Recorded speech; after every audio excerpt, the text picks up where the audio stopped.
Bhiwandi news से जुड़े रहने के लिए चैनल को सब्सक्राइब करिए और बेल आइकन। मी तुम्हाला सांगतो की पहिला बाल्यामानी पहिले वचननामा तुम्ही वाचला असेल, त्याच्यामध्ये सर्वप्रथम टोरेंटचा जो मुद्दा आहे तो सर्वांना टोरेंटचा मुद्दा आहे आणि टोरेंट आपल्याला हटवायचे, हा आमचा बेसिक हे असणार आहे। दुसरा हा आमचा ओव्हरऑल विजन काय आहे की भिवंडीचा इन्फ्रास्ट्रक्चर, आता भिवंडी पहिले टेक्सटाईल मार्केट नंतर वेअरहाऊसिंगचं आता एशियामध्ये नंबर 1 आहे। आता भिवंडीसाठी इन्फ्रास्ट्रक्चर काहीच नाही, ना फायर ब्रिगेड नाही, रोड नाही, कुठलेही बेसिक इव्हन ड्रेनेजही नाहीये। तो आमचा विजन तोच असणार आहे की भिवंडीचा ब्युटिफिकेशन, भिवंडीचा इन्फ्रास्ट्रक्चर। आता एवढा वेअरहाऊस असल्यामुळे कुठं काही अपघात कारण फायर होते तर फायर ब्रिगेडसाठी काही इक्विपमेंट नाही, तो आम्ही त्या फायर ब्रिगेडसाठी आम्ही निधी उपलब्ध करून जेवढं इक्विपमेंट अपग्रेड करता येतील फायर ब्रिगेडसाठी 2-3 स्टेशन सब स्टेशन करता येईल, तो आमचा प्रयत्न असणार आहे। दुसरा मुद्दा भिवंडीचा बस स्टॉप तुम्ही बघितला असेल एसटीचा, त्याची अवस्था एकदम दुर्दशा आहे, त्याचाही ब्युटिफिकेशन करण्याचा काम आम्ही करणार आहोत। तिसरा भिवंडीचा आयजीएम हॉस्पिटल बद्दल बोलायचं तो सब डिस्ट्रिक्ट हॉस्पिटल आहे, त्याला आपण डिस्ट्रिक्ट हॉस्पिटल दर्जा दिल्यानंतर जसे सिव्हिल हॉस्पिटल, केम हॉस्पिटल तशी फॅसिलिटीज उपलब्ध होतात ते करण्याचा आमचा ध्येय आहे। एज्युकेशनसाठी एज्युकेशन सेक्टरमध्ये आता प्रायव्हेटाइज स्कूल भरपूर आहे, गव्हर्नमेंट स्कूल तेवढे नाही आहे। तर गव्हर्नमेंट स्कूलमध्ये कसं काय आपण प्रमोट करता येईल, जास्त लोकांना आणि जास्त पालकांना गव्हर्नमेंट स्कूल बद्दल जास्त शिक्षणाचा दर्जा कसा उंच करता येईल त्याच्याबद्दल प्रयत्न करू।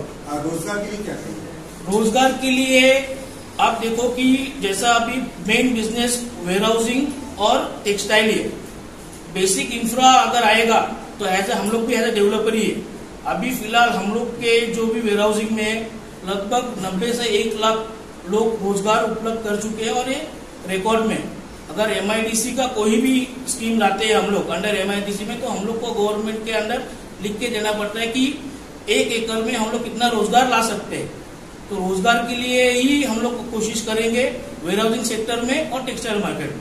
ये चुनावी जुमला क्या नहीं, चुनावी जुमला नहीं है। आप कभी भी आके, मैं अभी मेरे कंपाउंड में पीछे ही अपन जहाँ बैठे क्रिएटिव गारमेंट करके, वहां से आप देखो कि भिवंडी के महिलाओं की ऑलमोस्ट 15 से 20 हजार लोग काम कर रहे हैं। अभी तक इतने बड़े भिवंडी शहर के अंदर कोई डिग्री कॉलेज नहीं, उसके लिए क्या करेंगे? तो हम लोग को कोशिश वही करेंगे कि जैसा हर एक इसमें डिग्री कॉलेज हुआ, बाकी पॉलिटेक्निक कॉलेज हुआ, कोई भी लॉ, उसके लिए हम लोग प्रयत्न करेंगे। 10 तारीख को देश के प्रधानमंत्री नरेंद्र मोदी का आगमन है, लोकसभा के चुनाव को लेकर कल्याण क्या कहना चाहेंगे? उसके लिए मैं इतना ये नहीं है, नो कमेंट। मामा बोलेंगे। हाँ, वो मेरे काका बोलेंगे। कृष्णा म्हात्रे, बाल्यामा का भतीजा और भिवंडी पूर्व का निरीक्षक या प्रभारी, मैं आप सब पत्रकारों का स्वागत और धन्यवाद देता हूं कि आप इतने बड़े संख्या में आए।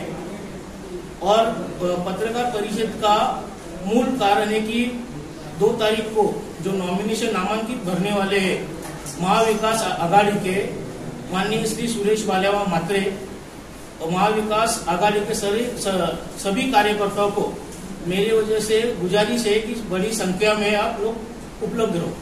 कार्यक्रम की रूपरेखा क्या है, कहाँ पे शुरुआत की जाएगी? कार्यक्रम की रूपरेखा सुबह 10 बजे शिवसेना शहर शाखा भिवंडी, यहाँ पे सबको जमा करना है, फिर वहां से आगे हम लोग अभी देखेंगे कैसे रूप में। शिवाजी चौक पे क्या? हाँ, शिवाजी चौक। टाइमिंग क्या है, एग्जैक्ट टाइमिंग? सुबह 10 बजे। सुबह